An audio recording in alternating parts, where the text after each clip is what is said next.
Hello and welcome to this special telecast on ET Now. The pecking order in India's telecom industry is up for a big change. Vodafone India and Idea Cellular today announced their much-awaited merger, which will create the country's top telco, displacing the current number one player, Sunil Mittal's Bharti Airtel. With around 400 million customers, the merged entity will have a 35% market share and will control over 40% of industry revenues. As part of the deal, Vodafone will sell a little under 5% stake to the Birlas for over 3,800 crore rupees. Idea will also have the option to buy an additional 9.5% stake from Vodafone at 130 rupees a share. The deal has been designed in such a way that both Idea and Vodafone will have 35% stake each in the merged entity 4 years from now. Idea, of course, will have exclusive rights to appoint the chairman of the merged entity, while the CEO will be appointed on mutual consent. The CFO will be from Vodafone's side. Although the immediate trigger for the merger is the big bang entry of Mukesh Ambani's Reliance Jio, Vodafone CEO Rahul Kula told ET Now in an exclusive interview that he has been discussing the merger with Idea chairman Kumar Birla for years now. And Kumar Birla clarified that it is a merger of equals and the Idea brand will be retained post-merger as well. Those are the highlights of that mega deal.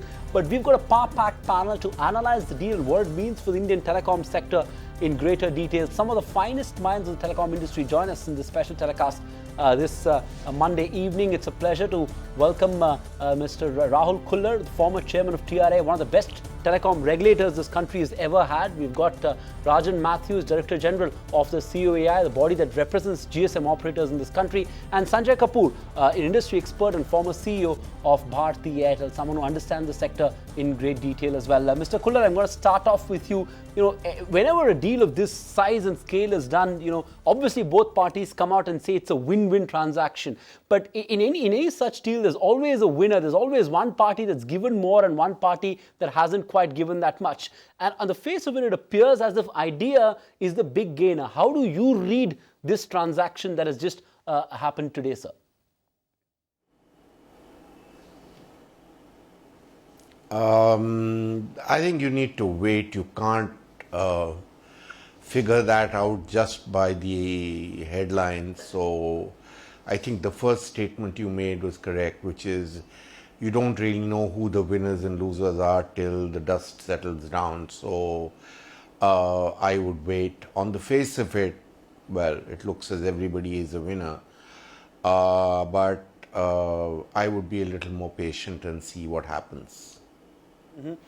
Rajan Mathews, comment on that. The fact of the matter is that Vodafone here has, despite from a shareholder point of view, Vodafone, despite having more, financial stake in the company, at least for the next 4 years, does not have, has equal voting rights with a partner with, just 26% stake. So what's in it for Vodafone? Or were the synergies so compelling that Vodafone saw value in this transaction?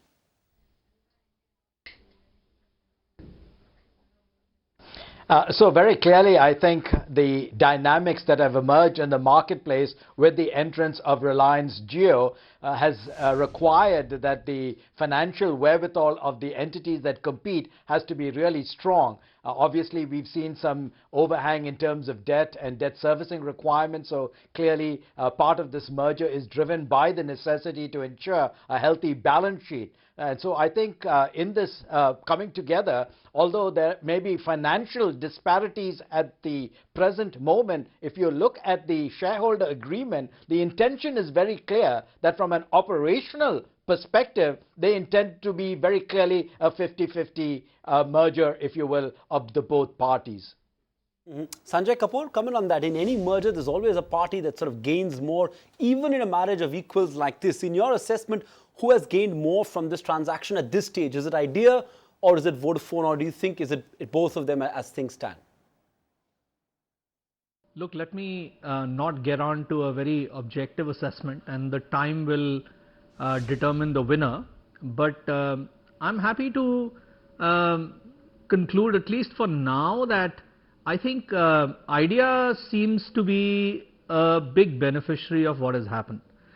Because Idea on its own esteem and given the size of its balance sheet probably would have really struggled in this market to survive and have meaningful gains or position in the market.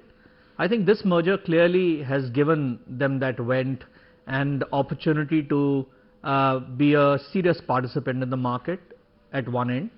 B, I think the terms, despite of not being an equal on shareholding from day one, are fairly well balanced in their favor, where the voting rights of Voda have been truncated as against their shareholding. Also, they have a 9-year period to equate their terms with Voda, their equal participation in management, having the chairman rights in the joint entity. I think clearly Idea has got a little bit of edge. I wouldn't say it has nothing for Voda, because Voda, being a number 2 player in the market, I'm sure always had its eyes on being number 1, and this really takes them to that pole position.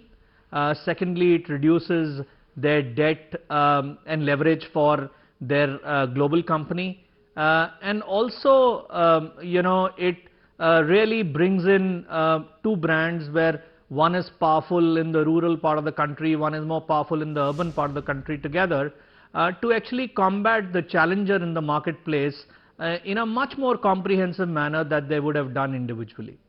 Fair enough. I think the larger point is that from Vodafone shareholders' point of view, they have greater shareholding and yet have equality. But probably the synergies are so compelling that both parties saw merit in it. Mr. Kula, let me come to you.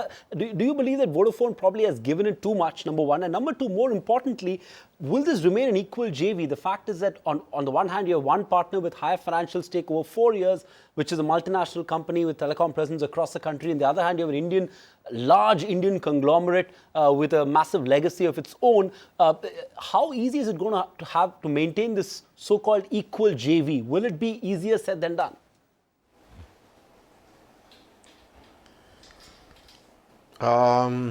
Once again, I don't know about what is equal or unequal. I think time will tell that.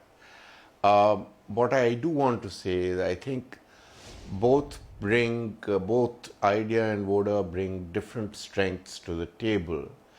And for that, you need to understand that the entry of Jio basically meant that with the back-to-back zero price offer, essentially Jio was saying in market signal, look, I've stumped up 25 billion already, and I have deep pockets. And I'm in here for the long run because I put that 25 billion down. So if you want to survive, you better have deeper pockets than me, or at least deep pockets to survive, because I can take a loss for a much longer time than you can.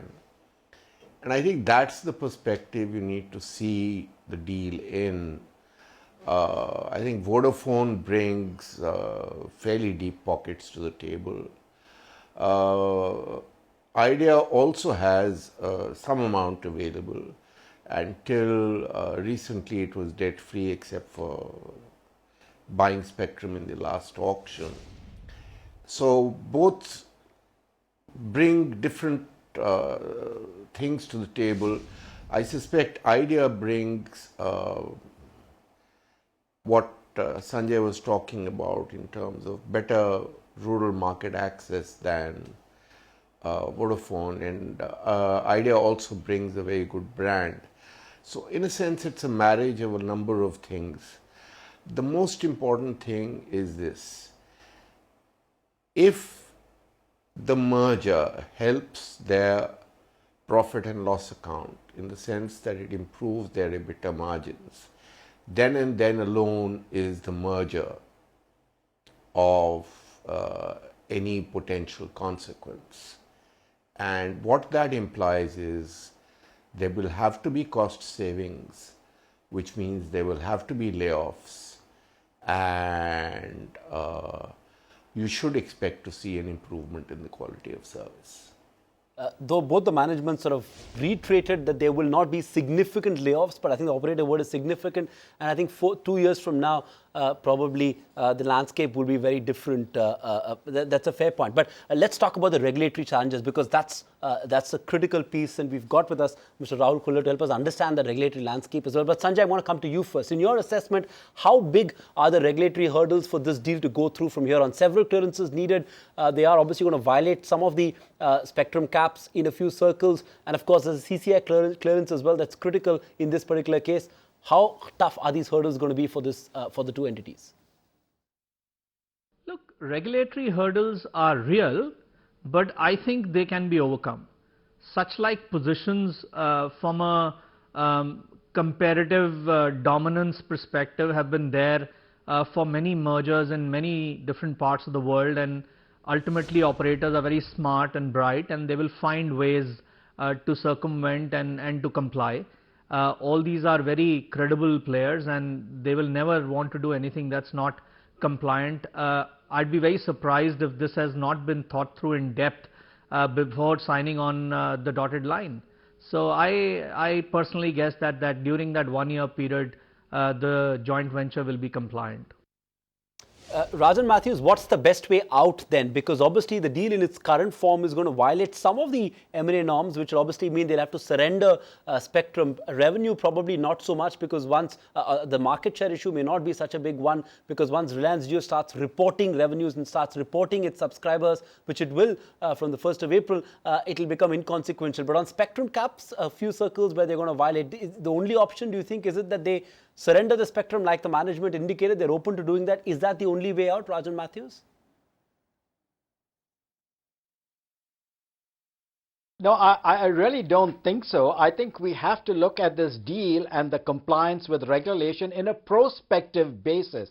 Please understand, we've passed the voice revolution, if you will, and much of this market share is really reflecting the share of voice that has been there historically. Going forward, everybody is principally at pole position on the data penetration side, and we are at the inception. So I think going forward, when you want to look at market dominance and market share and spectrum requirements, I think we have to look prospectively and say, what is the impact on the emerging market in terms of all of these parameters? When you look at specifics of spectrum, one has to ask, what sense does it make to take spectrum that has been acquired and return it back to the government, where the government now has to decide what are we going to do with the money that is paid? Secondly, it's a loss to the exchequer when spectrum sits idle. Is it not better to figure out ways where this is left to the incumbent operators to maximize the value to the consumer and ensure that the market is not violated vis-a-vis any particular position that emerges? I think that's the way forward, and I think we need to start looking at this prospectively, given where we need to see data penetration going and emerging services coming on board. Mr. Kula, comment on that, because the fact of the matter is that these spectrum caps and these so-called M&A norms were in existence when the landscape of the industry was fundamentally different. You know, you had 12 operators, predominantly voice revenues. Much has changed between then and now. Do they still matter at all? Is there a case for them to be revisited? What is your view? My view has always been that the spectrum caps should be changed, and that has been my view for the last 3 or 4 years. So even as Chairman Try had held that view, it was no different today. I think the Competition Commission part of the regulation, we shouldn't prejudge how the Competition Commission will judge it, but I don't think that is the serious problem. The problem really is on the telecom side, and I think these norms need to be changed. The question really is that if the consolidation goes through and you're just going to have 3 or 4 people standing at the end of the consolidation, do you really need such norms for spectrum holding in place? There's a case that you don't need them at all, but if politically that is not acceptable, you definitely need to adjust them so that gains are materialized.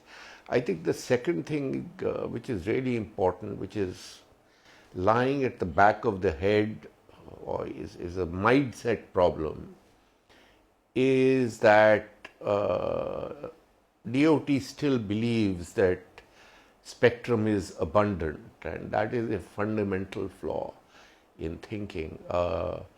Even with the auctions that have taken place, spectrum is not in abundant supply, and the experience the world over has been that as data demand starts galloping, you simply run out of spectrum very, very quickly. So we should not sit on our haunches. We should be ready for a changed situation, and in that changed situation, there is a desperate need to revisit many of these rules which were devised for a completely different time.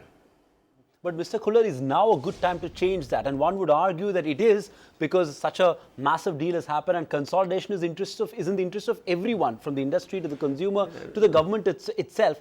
Or would you say such a move would send a signal that it's being done to favor a particular operator or two operators? So do you think that that bogey will be thrown by vested interests? So what's your own view? I think the best thing that has happened in all of this consolidation, which should have started at least 3 years ago, is that it is now throwing up these issues which nobody was willing to talk about. 3 years ago, if you went to DOT and started talking to them about the spectrum caps, they would not even talk to you. They wouldn't even listen. Now, it is unavoidable. It's in your face. You have to take a decision. And I don't think corporate interests or political lobbying is going to determine this. I think DOT is quite capable of defending this on pure technical grounds. And I think the short point is the situation has changed. If the situation has changed, if the facts have changed, time to change your opinion. Rajan Mathews, are you confident that every member of the COAI, including the latest entrant Reliance Jio, will support a move to liberalize the M&A norms to facilitate consolidation in the industry?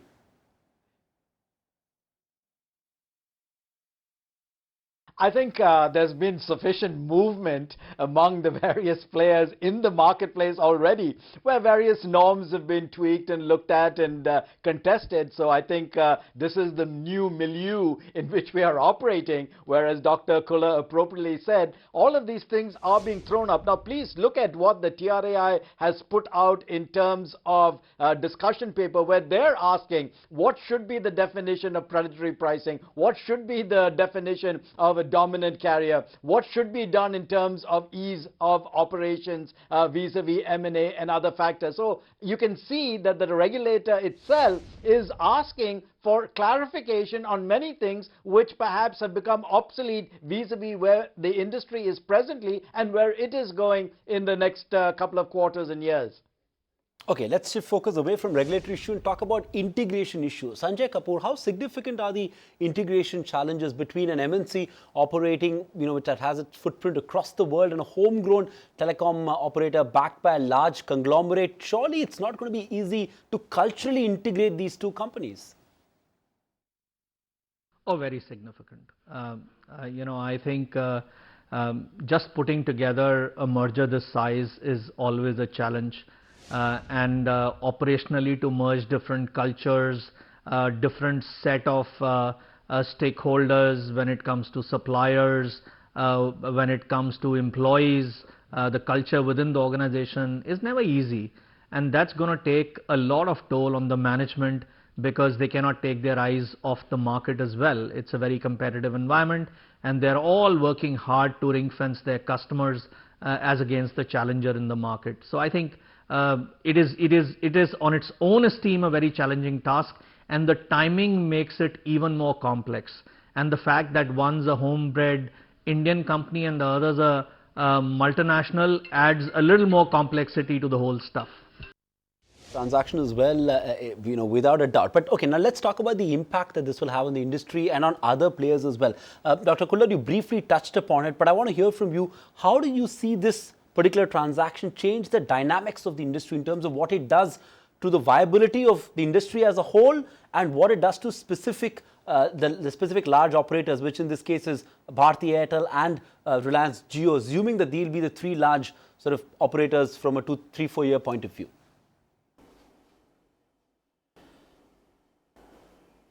Yeah, I think that consolidation was coming in any case.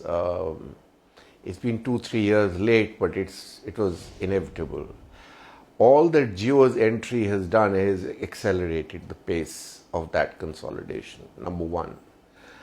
Number two, I think the biggest problem has been the finances of the industry, which took a beating in 2009, 10 and 11, even in 2012, and then recovered in 2013, 14, and now 2 years later or 3 years later, they're again taking a beating. Now that is a matter of not merely industry concern, but of public concern, because so much debt is involved in these companies.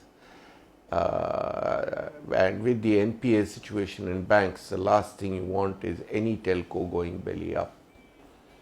My own assessment is that Reliance and Airtel, or Jio and Airtel, I hear for the long haul, and I think Vodafone and Idea are just getting ready for that long haul. So that's the second thing. The real thing which we have to ask ourselves is that how long will this price war go on? Because it will hurt industry revenues just like the previous price war did in terms of the race to the bottom. And that is not good for any of the players left standing. So at some point, the finances of the industry will become a concern both for the government as well as individual companies. On the whole, my guess is 2017 will be rocky, but by 2018 things should stabilize and the industry should come to some sort of equilibrium. But definitely 2017 is going to be rocky. Comment on that, Rajan Mathews. It's a fair point that Dr. Kula has made. Even though consolidation is good, it doesn't necessarily change the market behavior. And the fact of the matter is, and I asked this to Vittorio Kula this morning, the fact of the matter is you have a massive player in the market who seems to be having this never-ending supply of cash which he's pumping into the business without necessarily worrying about when the return will accrue. So does this really change anything in the market space, or is it going to be even more, even tougher? Is it going to be even fierce, the competition in the market?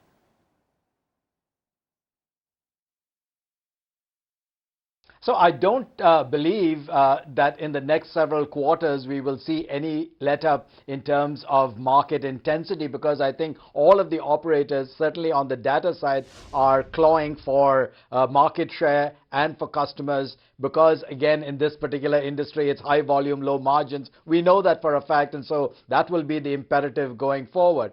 But I think there is a fact that we need to consider, and which is the judicial part, because several of the questions vis-a-vis predatory pricing, interconnect charges, whether there's a dominant player that's abusing their position, that is before three forums. It's before Competition Commission, it's before the Delhi High Court, and it's before TDSAT. So we are expecting that as a result of some of these judicial pronouncements, we will have some input in terms of the correctness or wrongness, if you will, of some of the pricing that is going on. That may have some impact in the next, say, 90 to 120 days as these matters come out of the judicial process. But we'll have to wait to say, but in the short term, we really don't see any let-up in intensity, some easing if the judicial processes go in a certain direction.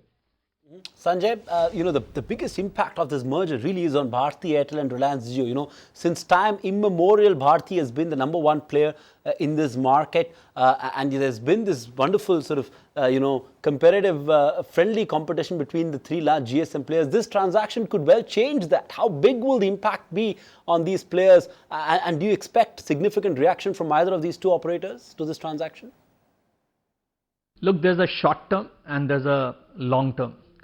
In the short term, they must be celebrating in some form because for a company this size to be put together in an environment where there's a challenger in the market already challenging the status quo of incumbents, a natural transformation desire to move the company's business from voice dominant business to a data centric business, and to be putting a merger together operationally is a nightmarish challenge. And the other two operators must be happy that this might take their eyes off the market for a while, and therefore Airtel must be hoping that if Jio gains, then they should gain at the cost of Voda and Idea.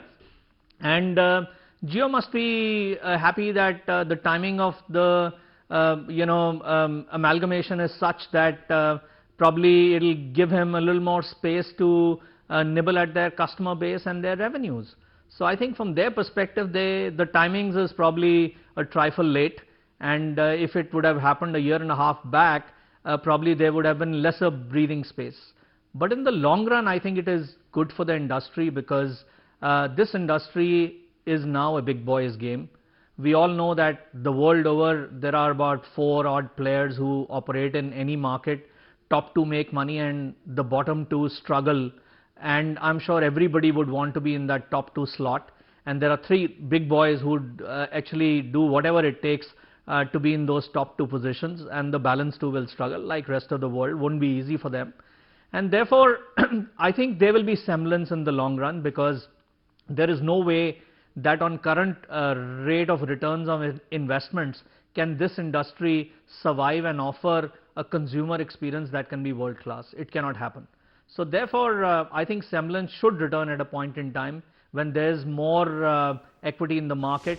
When will that happen is anybody's guess, and that's the time when ARPUs will begin to go up and returns will begin to shine back. The irony, is that for the last 8 years, we've been wondering, it can't get worse than this, it can't get worse than this, and then it gets worse than that. So, I'm sort of very reluctant to say that it'll only get better from here, because you never know what's going to happen. Such is the telecom framework. Dr. Kula is laughing. Wouldn't you agree with me there? Or do you think this is it? And it can only get better from here for the industry and for the operators as a whole?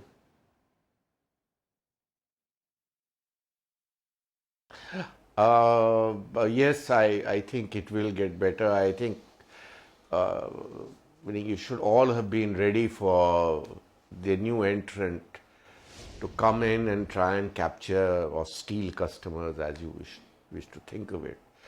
But I think in general, competition is good for the market, and the world over, markets have at best 3 players or 4 players.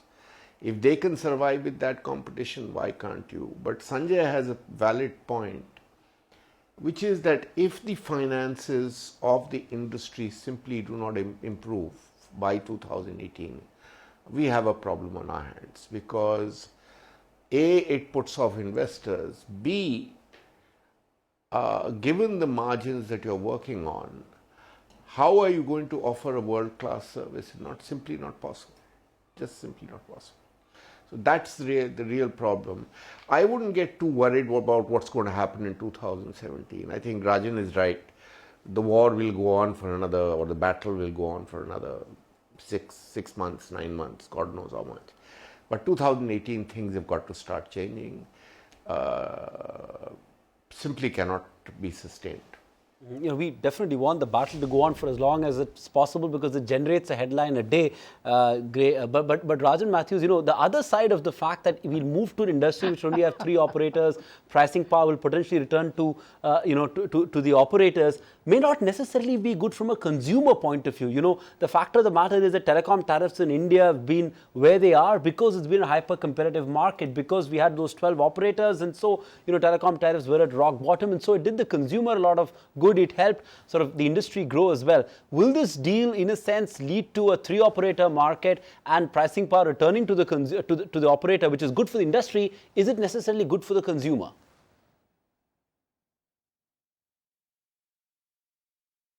So I think in the long term or even in the short term, the consumer's interests are not served by an unsustainable pricing sort of paradigm. So I think that is something that we need to watch out for. Yes, there may be some short-term sugar that is given to the consumer, but in the long term, the consumer doesn't benefit because the innovations and the new applications and services that are coming and are already on the horizon will not happen in the Indian context, and we can't afford to do that as we try to strive to become one of the global leaders in the knowledge economy. So I think that being said, we have to ask, what is the short-term fix? I think fundamentally, part of what drove us to this particular point is a significant amount of taxes and levies that continue to be taken out of the industry and not returned in there.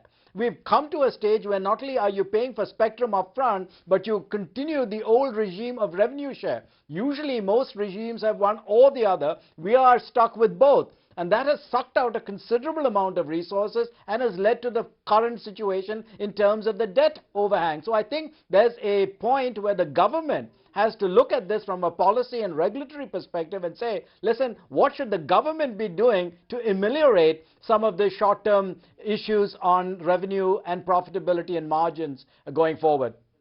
Dr. Kula, I'll let you have the last word because you've also sort of fought for the interest of the consumer as a regulator. For a user of telecom services who's watching, and everyone uses telecom services, who's watching this telecast on ET now, they must be wondering, okay, it's great for the industry, it's great for these 2 operators, and it's great for investors of these companies, shareholders in these companies, but what's in it for me? And how is life going to change for me? For a user who's wondering that, what would you say? How is life going to change? Because life will change. This is a tectonic shift in Indian telecom, and one cannot dispute that. What is it going to mean for the consumer from a 3-4 year point of view, sir? I think that you will go through a phase this year of things like rock bottom prices and the race to the bottom, and then next year onwards you'll see a clawback of these freebies. Slow and steady clawback of the freebies and effective tariffs stabilizing at a higher level than they are today. Even so, the consumer will still have a good run. I think the real question you have to ask us, or we have to ask ourselves, is it is important for the consumer to have his interests protected. But equally, the regulatory perspective is the industry must have orderly growth. So if the tariffs are simply unsustainable and cannot give enough resources to the telecom companies to invest and grow, then that tariff, however pleasant and nice to the consumer, is simply not sustainable. And you have a trade-off over there where you may have to, in fact, consumers may have to, in fact, bear some load in terms of the better quality of services that are being provided and be willing to pay for them. All right, there's nothing called a free lunch. It's time consumers realize that. It's time operators realize that as well. But I think a panel, they're agreeing on that one issue. One cannot dispute the fact that this is a massive deal that's happened that will change the landscape of the industry for the good, hopefully, for the better, hopefully, and lead to some sort of sanity being restored in the Indian telecom industry. Dr. Rahul Kula, Rajan Mathews, Sanjay Kapoor, thank you so much for taking time out and analyzing that deal so beautifully right here on ET Now. Thanks for watching this special telecast.